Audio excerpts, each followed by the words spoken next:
Hey guys, in this video, I'll show you how to use Microsoft Forms for approval. First, go to Microsoft Forms, then click on New Form on the top left corner.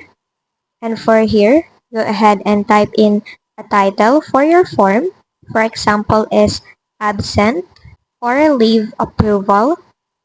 Now, you can go and click on this Quick Start so that you will be able to have in different recommended suggestions for questions that you can use. So just go ahead and select on the ones that you think are relevant for your approval request, like phone number, email address, company name, or employee name.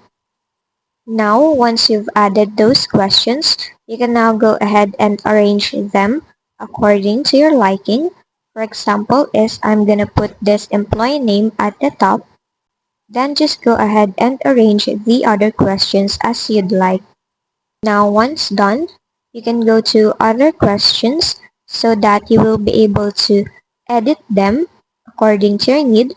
For example, is adding another option for those questions. Now you can insert a new one if you'd like to. So just choose among these options. For example is, I'm gonna add in a choice question so that I can ask for a reason for that absent or leave. Then just go ahead and type in options that you'd like to include for it. Now once done, you can insert another one if you'd like to.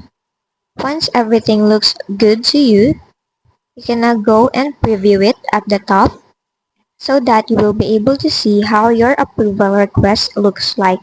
And that's just basically it. That's how you use Microsoft Forms for approvals. If this video helped you, don't forget to like, subscribe, and hit the bell icon for more tutorials.